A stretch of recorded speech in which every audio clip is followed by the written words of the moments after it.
함께 나눌 본 말씀 잠언 2장 16절에서 22절까지입니다. 잠언 2장 16절에서 22절까지입니다.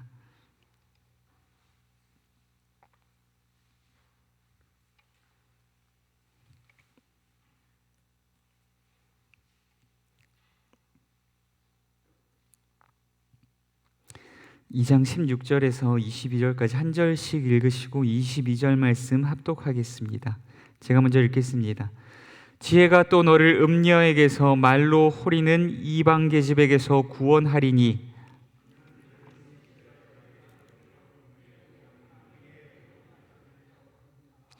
그의 집은 사망으로 그의 길은 스올로 기울어졌나니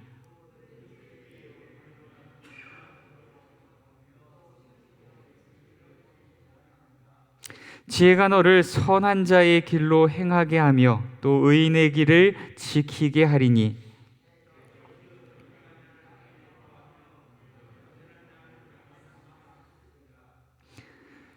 22절 합독하겠습니다.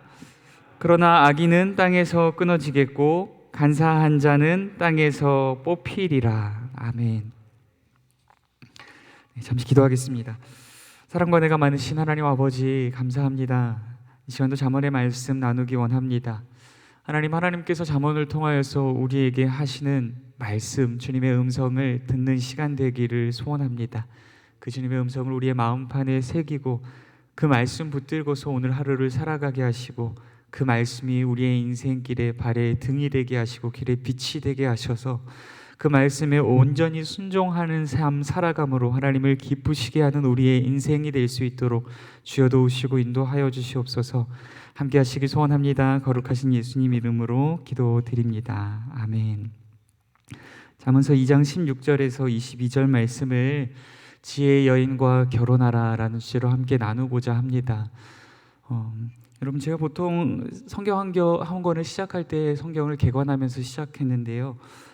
오늘 지금 잠언이 2장 16절을 다루고 있지만 제가 또 공부하기 위해서 잠시 개관을 하고 들어가도록 하겠습니다. 여러분, 잠언 말씀에 대해서 잘 아시나요?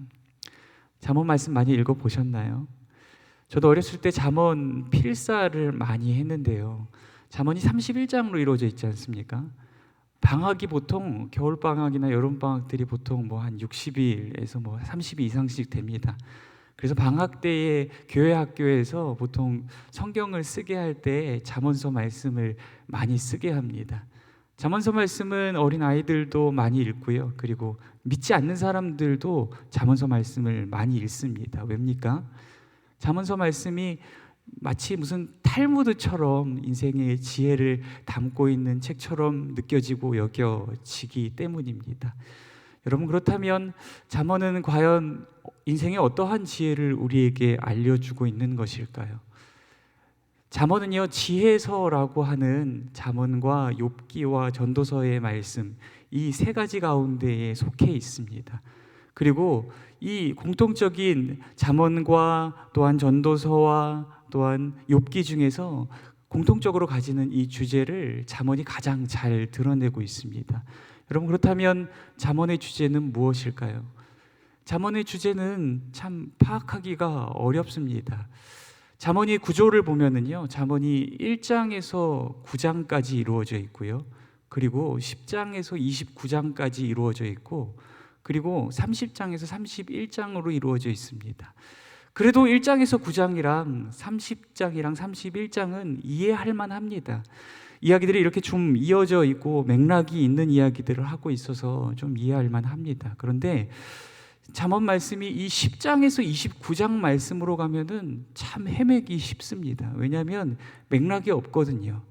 결국에 이 얘기 저 얘기 다 모아놓은 것 같은 이야기들을, 서로 다른 이야기들을 막 그 안에 던져놓고 있습니다. 그래서 잠언 10장에서 29장까지 말씀을 잠언 개별 모음집이라고 합니다. 서로 다른 이야기들을 하고 있다는 거죠. 여러분, 그렇다면 우리는 이 잠언 10장에서 29장을 어떻게 이해해야 할까요? 서로 다른 이야기들을 하고 있는 것 같은 이 이야기들을 어떻게 이해해야 할까요? 이 말씀을 잘 이해할 수 있는 방법이 잠언 서론의 격에 서론격인 이 1장에서 9장 말씀 가운데 힌트가 있습니다.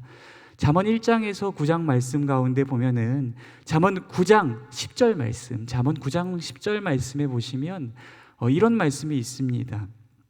여호와를 경외하는 것이 지혜의 근본이요 여호와를 거룩하신 자를 아는 것이 명철이니라 라는 말씀이 그 가운데 있습니다. 여러분, 이 말씀이야말로 바로 지혜서의 주제입니다. 그리고 이 잠언의 주제의 역할을 하는 것입니다.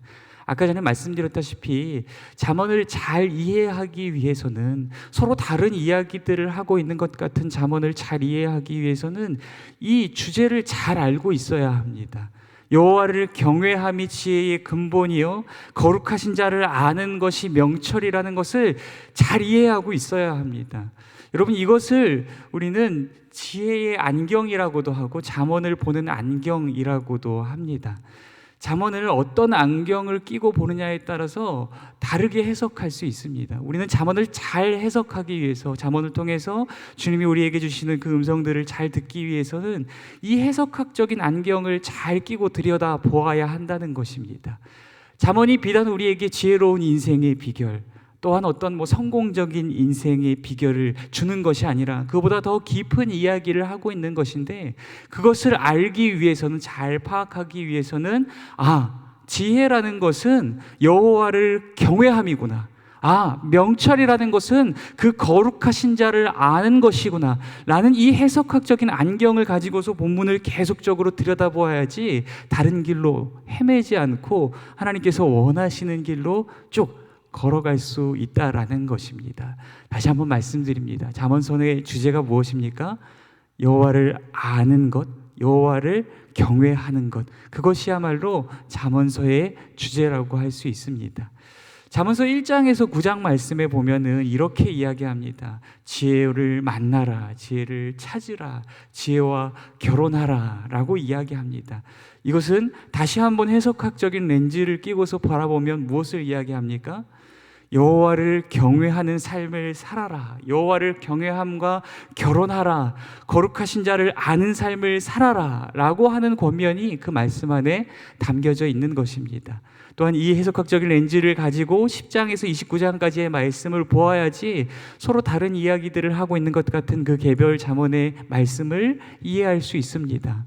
또한 30장에서 31장에 보면은 현숙한 여인에 대한 이야기가 나옵니다. 현숙한 여인이 얼마나 현숙하냐면은요, 그 현숙한 여인과 결혼하면 인생의 모든 일들이 다 해결되어져 버립니다. 여러분, 우리 문화에서 현숙한 여인은 어떤 여인입니까?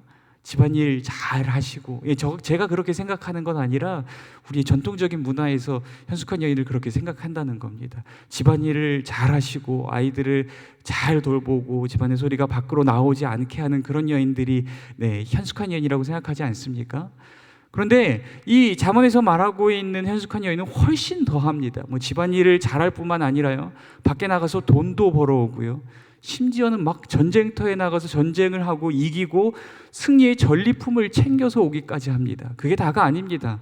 이 현숙한 여인을 만나면 이 여인이 나가서 무역도 하고요, 나가서 밭도 갈고요, 나가서 땅도 사오고요, 인생의 모든 일들을 책임져 줄 것을 이야기하고 있습니다.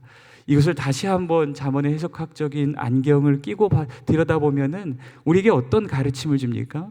여호와를 경외하는 삶을 살아갈 때 그 여호와를 경외함이 우리의 모든 삶을 책임져 줄 것이라는 것을 의미하고 있는 것입니다.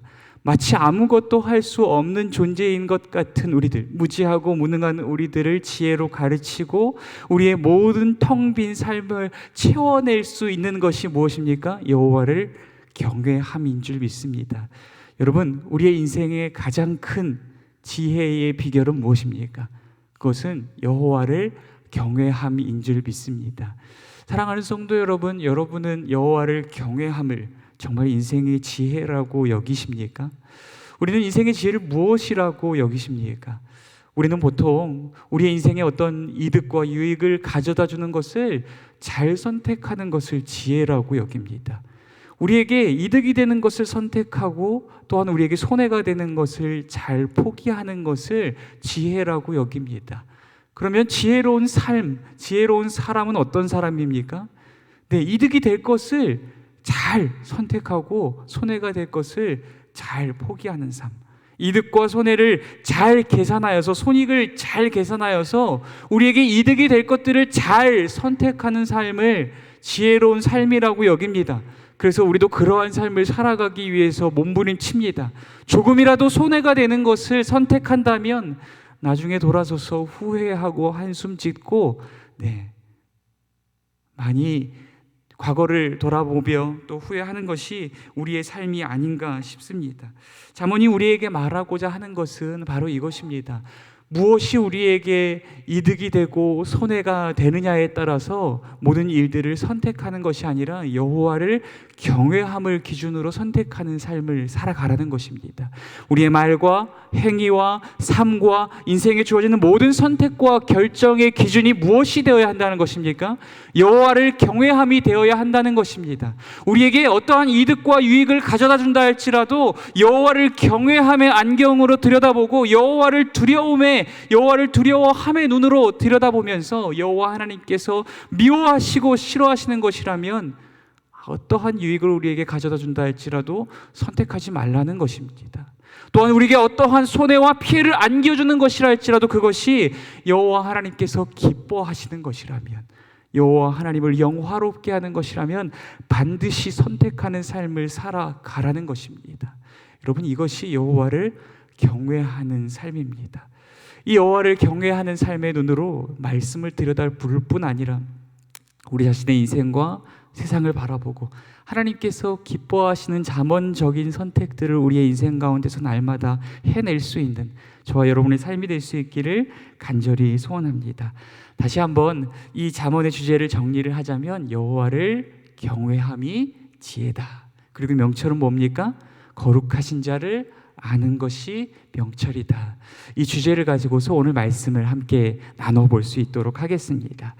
여러분, 이 글은 지혜의 왕 솔로몬이 아들에게 지혜의 교훈으로 가르치고 있는 식으로 이루어져 있습니다. 큰 문맥 안에서는 아버지 솔로몬이 자신의 아들에게 어떤 여인을 만나서 결혼해야 할 것인지에 대해서 이야기하고 있습니다. 솔로몬은 어떤 여인을 만나라고 합니까? 지혜라는 여인과 만나서 결혼하라고 이야기하고 있습니다. 아들아, 너는 꼭 지혜라는 여인과, 지혜로운 여인과 만나서 결혼하라 라고 이야기하고 있습니다. 그런데 여러분도 자식들 다 키워보셔서 잘 아시겠지만 내 자식들이 부모님 말 잘 듣습니까? 안 듣습니다. 저도 좀 이른 감이 있지만 제게도 어린 아들이 하나 있습니다. 지금 7살짜리 아들인데요. 저도 이런 마음이 듭니다. 우리 아들이 어떤 며느리를 만나서 결혼했으면 좋겠다라는 마음이 듭니다. 저도 우리 교회에 와서 어려서부터 어떤 유치부에 있는 어떤 아이, 영아부에서부터 계속 이렇게 자라왔던 어떤 아이를 계속 마음에 품어왔습니다. 그래서 주일날마다 예배를 드리고 보면 유치부 밴드에 아이들의 사진을 올려주거든요. 그럼 제가 그걸 계속 묵상합니다. 저희 아들 사진보다 그 여자아이의 사진을 계속 묵상합니다. 계속 묵상하면서 하나님, 우리 아들이 이런 아이를 만나게 하옵소서라고 계속 기도하고 그 아이의 사진을 우리 아이에게 계속 보여줍니다. 성민아, 이런 아이와 결혼해야 돼. 이렇게 믿음 있는 아이와 이런 아이와 결혼해야 돼. 제가 계속적으로 이런 아이를, 그런 이야기를 잠언 들려주듯이 제 아이에게 계속적으로 이야기를 합니다. 그렇다면 제 아이가 제 말을 들을까요? 정말로 믿음 있는 아이를 마음에 품고 그렇게 결혼해야겠다라고 마음을 품을까요? 제 아이가 7살인데요. 벌써부터 그렇지 않습니다. 어디 유치원에 가서 믿음 없는 아이, 세상의 아이를 마음에 품고 와서는 제게 그 아이의 이름을 계속적으로 외치면서 저한테 그렇게 얘기합니다. 아빠, 그 아이가 저는 너무 좋아요. 그 아이가 왜 좋아? 아니 도대체 걔가 왜 좋아? 걔가 왜 좋아? 라고 물어보면 아빠, 걔가 저한테 와서 까꿍해줬어요 라고 이렇게 얘기를 해요. 뭐 믿음 없는 아이를 마음에 품고 와서 계속 그 아이가 좋다고 저에게 이야기합니다. 제 마음이 어떻겠습니까? 속에서 이렇게 표현해서 죄송하지만 천불이 납니다. 저는 믿음 있는 아이를 만나서 우리 아이가 교제를 하고 결혼을 했으면 좋겠다라는 마음인데 제 아이가 제 마음과 같지 않습니다. 여러분, 솔로몬도 그렇지 않았겠습니까? 솔로몬이 지혜로 아들을 권면할 때의 아들이라고 들었겠습니까? 듣지 않음으로 인하여서 솔로몬이 답답한 마음이 있었을 것이고, 그러므로 인하여서 같은 말들을 계속하여서 반복해서 그의 아들에게 들려주고 있는 것입니다. 지혜라는 여인과 만나서 결혼하라고 계속적으로 이야기하고 있는 것입니다. 여러분, 아마 솔로몬도 이러한 마음으로 자녀들에게 이야기한 것 같습니다. 솔로몬은 아들에게 지혜라는 여자를 만나서 결혼해야 하고, 그래야만 지혜라는 여자가 너를 음녀와 이방 계집과 사망으로부터 구원하게 될 것이라고 말하고 있는 것입니다. 그렇다면 말씀을 더 자세히 보도록 하겠습니다. 우리 말씀, 본문 말씀 16절에서 19절까지, 본문 말씀 16절에서 19절까지 함께 말씀 보도록 하겠습니다. 16절에서 19절까지입니다. 합독하겠습니다. 지혜가 또 너를 음녀에게서 말로 호리는 이방 계집에게서 구원하리니 그는 젊은 시절의 짝을 버리며 그의 하나님의 언약을 잊어버린 자라. 그의 집은 사망으로 그의 길은 수올로 기울어졌나니 누구든지 그에게로 가는 자는 돌아오지 못하며 또 생명길을 얻지 못하느니라. 아멘. 솔로몬은 아들에게 지혜로운 여인과 결혼하라고 말합니다. 왜 그래야 합니까? 그래야만 지혜로운 여인이 그 아들을 음녀와 압첨하고 거짓으로 속이는 이방 여인에게서 아들을 구원할 것이기 때문입니다. 그렇다면 그 음녀와 이방 여인을 왜 피해야만 합니까? 그 음녀는 쉽사리 남편도 버리고 하나님도 버리는 여인이기 때문입니다. 그런 음녀를 만나면 어떻게 될까요? 그런 음녀를 만나게 된다면 그 음녀는 결국 아들을 파멸과 죽음으로 인도할 것입니다. 만약 아들이 그런 거짓과 속임수와 배신과 불신으로 가득 찬 음녀를 만난다면 아들은 결단코 쉽사리 돌아오지 못할 것입니다. 아들도 그의 가정도 생명의 길을 얻지 못할 것입니다. 그래서 반드시 지혜로운 여인, 믿음 있는 여인과 만나야만 하는 것입니다. 이는 남녀 불문, 신, 불신 간에 누구든지 마찬가지입니다. 만약 아첨과 거짓과 배신과 불신으로 가득 찬 음탕한 배우자를 만난다면 그의 인생과 가정은 반드시 파멸과 죽음의 길로 치달을 수밖에 없을 것입니다. 그러나 지혜로운 여인, 지혜로운 배우자를 만난다면 그의 인생은 어떻게 바뀔까요? 우리 본문 20절에서 22절 말씀, 본문 20절에서 22절 말씀 천천히 합독하겠습니다. 지혜가 너를 선한 자의 길로 행하게 하며 또 의인의 길을 지키게 하리니 대저 정직한 자는 땅에 거하며 완전한 자는 땅에 남아 있으리라. 그러나 악인은 땅에서 끊어지겠고 간사한 자는 땅에서 뽑히리라. 아멘.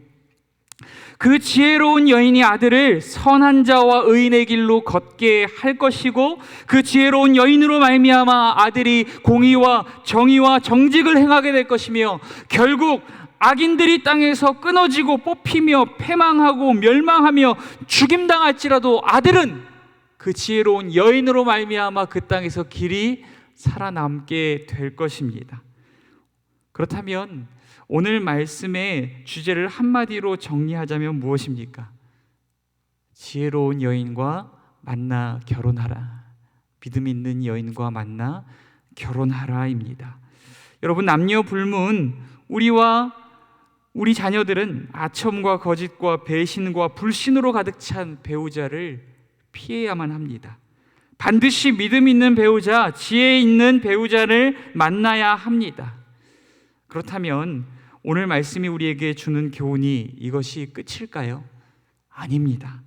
오늘 말씀을 더욱 깊이 살피기 위해서는 제가 서두에서 말씀드렸다시피 이 여호와를 경외함이라는 안경으로 다시 이 말씀을 들여다보아야 합니다. 이 여호와를 경외함이라는 주제로 16절에서 19절 말씀을 다시 한번 들여다보도록 하겠습니다. 사랑하는 아들아, 너는 반드시 여호와를 경외함을 만나 결혼하고 평생토록 여호와를 경외하는 삶을 살아가야 한다.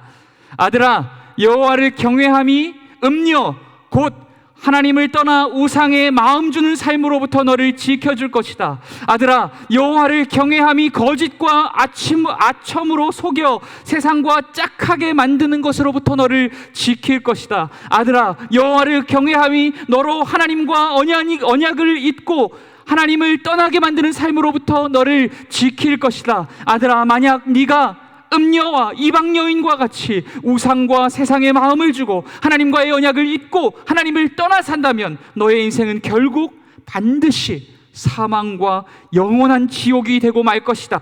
내가 여호와를 경외함을 버리고 그러한 삶을 선택한다면 너는 결단코 영생을 얻지 못할 것이다. 여호와를 경외함과 결혼하고 여호와를 경외하는 삶을 산다면 그에게 어떠한 결과가 주어질까요? 본문 20에서 22절 말씀을 다시금 여호와를 경외함의 안경을 들여다보겠습니다. 아들아, 내가 여호와를 경외하는 삶을 살 때 그 여호와를 경외함이 너를 하나님의 말씀에 순종하고 선하고 의로운 길을 걷게 할 것이다. 아들아, 내가 여호와를 경외하는 삶을 살 때 너는 여호와의 공의와 정의와 정직을 행하게 될 것이며 하나님이 약속하신 젖과 꿀이 흐르는 약속의 땅 곧 하나님의 나라에서 영원토록 살 것이다. 아들아, 내가 여호와를 경외하는 삶을 살 때 비록 지금은 악인과 간사한 자들이 득세하며 때로는 너를 괴롭고 고통스럽게 만들지 모르지만 그럼에도 불구하고 결국 약속의 땅 곧 하나님의 나라에서 그들의 자리는 없을 것이고 너는 그 땅에서 영원토록 장구하게 살게 될 것이다. 사랑하는 성도 여러분, 오늘 본문 말씀을 보면 마치 아버지는 아들을 무능한 아들로만 보고 있는 것 같습니다. 혼자는 아무것도 할 수 없고 반드시 이 지혜라는 여인을 만나야만 이 지혜라는 여인이 그 남편의 그 아들의 모든 삶을 책임져 줄 것처럼 이야기합니다. 여러분, 맞습니다. 우리의 구원에 대하여 우리는 전적으로 무지하고 무능합니다. 우리가 할 수 있는 것은 아무것도 없습니다. 우리가 여호와를 경외할 때 여호와를 경외함이 우리를 의와 선의 길로 인도할 줄 믿습니다. 여호와를 경외함이 시험과 유혹으로부터 우리를 보호하여 줄 줄 믿습니다. 또한 여호와를 경외함이 우리를 약속의 땅 곧 하나님의 나라에서 영원토록 살게 할 줄 믿습니다. 또한 이 여호와를 경외함, 이것은 우리를 예수 그리스도께로 인도합니다. 예수 그리스도야말로 이 땅 가운데에서 여호와를 경외하는 삶을 온 삶을 통하여 이루신 분이시기 때문입니다. 그의 온 삶은 하나님의 율법에 순종하는 삶이고 율법을 이루시는 삶이었습니다. 또한 그의 마지막이 어떠하셨습니까? 자신의 원함, 자신에게 다가올 고난과 또한 죽음으로 인하여서 두려워 피하고 싶으셨지만 그럼에도 불구하고 여호와를 경외함으로 여호와를 두려워함으로 당신의 뜻이 아버지의 뜻이 나의 삶에 이루어지길 바란다라고 구하시며 그 십자가의 길을 끝까지 걸어내신 분, 여호와를 경외함의 길을 끝까지 걸어내신 분이 우리 주 예수 그리스도이시기 때문입니다. 성경은 우리 주 예수 그리스도를 지혜와 지식의 총화요 근본이시요 그 모든 것들이 그분 안에 계시며 지혜와 명철 그 자체이신 분이 예수 그리스도이시라고 이야기합니다. 여호와를 경외함은 곧 우리를 위하여 죽으시고 다시 사시사 우리를 죄와 사망으로부터 구원하시고 우리를 영원한 하나님의 나라로 인도하실 예수님께로 인도하는 줄 믿습니다. 예수님만이 우리를 의와 선의 길로 인도하시고 시험과 유혹으로부터 우리를 보호하시며 죄와 사망으로부터 우리를 구원하시고 영원한 하나님의 나라로 인도하시는 분이 우리 주 예수 그리스도이신 줄 믿습니다. 사랑하는 성도님들, 어떠한 유혹과 시험과 고난과 역경 속에서도 이 여호와를 경외함의 길을 끝까지 걸어가시고 우리 주 예수 그리스도를 생명과 같이 생명나무와 같이 끝까지 견고하게 붙들며 살아가는 오늘 저와 여러분, 오늘 우리의 삶의 여정 가운데에서 어떠한 선택과 결정의 기로에 설 때에도 오직 여호와를 경외함과 예수 그리스도를 기준으로 하나님이 기뻐하시는 선택들을 하여낼 수 있는 오늘 저와 여러분이 될 수 있기를 간절히 소원합니다. 오늘 말씀 묵상하시면서 우리가 인생 가운데에서 누구를 만나고 또한 어떻게 말하고 어떻게 행동해야 합니까? 모든 선택과 결정의 기준이 오직 여호와를 경외함이 되게 하여 주옵소서. 내 모든 말과 행동과 삶을 통하여서 여호와를 경외하는 자의 삶이 무엇인지를 세상 가운데 빛으로 드러내는 삶 살아가게 하여 주옵소서. 말씀 묵상하시면서 함께 기도하며 나아갈 수 있도록 하겠습니다. 또 몇 가지 기도 제목 함께 나누겠습니다. 저희 이희철 집사님, 김혜경 집사님의 아들 이선민 형제가 또한 폐렴과 폐혈증으로 인하여서 몸져 누워 있고 지금 아주 위험한 상태라고 합니다. 네, 거의 마지막 단계에 이르는 치료의 단계를 거치고 있고, 이 약이 이 치료의 수단이 듣지 않으면 더 이상 방법이 없는 상태라고 합니다. 그러나 그럼에도 불구하고 세상이 끝이라고 이야기할 그때에도 우리 하나님께는 능치 못함이 없는 줄 믿습니다. 하나님께서는 능력과 치유의 손길로 만지실 때 불가능은 없는 줄 믿습니다. 우리가 함께 마음을 모아 기도하면 그 불가능과 같아 보이는 병도 능히 치유함을 얻게 될 줄 믿습니다. 또 우리 김수정 권사님, 심근경색의 기미가 보이시고 또 전해질 수치가 낮아져서 계속적으로 멀미를 하시고 두통이 있고 어지러움증이 있고 구토를 하시고 식사를 못 하신다고 합니다. 속히 회복될 수 있도록 적절한 치료를 잘 받을 수 있도록 기도 부탁드립니다. 또한 이한청 집사님, 신영춘 권사님의 남편분이신 이한청 집사님, 어쩌면 대장암에 이를 수 있는 아주 위험한 시기에 있다고 합니다. 항문에서 계속 피가 끊이지 않고 나오고 있어서 지금 수혈을 받아야만 하는 아주 위험한 상황 가운데 있다고 합니다. 우리 하나님께서 만지시고 치유하여 주심으로 속히 회복되어질 수 있도록 함께 기도해 주시기를 간곡히 부탁드립니다. 우리 최영자 집사님은 이제 퇴원하셨고 우리 구영서 집사님도 퇴원하셨지만 우리 최영자 집사님, 구영서 집사님, 김창기 집사님을 위해서도 속히 회복하실 수 있도록 함께 기도 부탁드립니다. 이 외에도 참 어렵고 힘든 시간을 보내고 계신 우리 지체와 이웃분들이 많으신데 그분들을 기억하시면서 한 분 한 분이 이름 부르시면서 그분들을 위해서 함께 기도하는 시간 갖도록 하겠습니다. 가정과 교회와 나라 민족을 위하여서 함께 기도하며 나아갈 수 있도록 하겠습니다. 기도하겠습니다. 사랑과 은혜가 많으신 하나님 아버지, 오늘도 귀한 말씀 나누게 하시고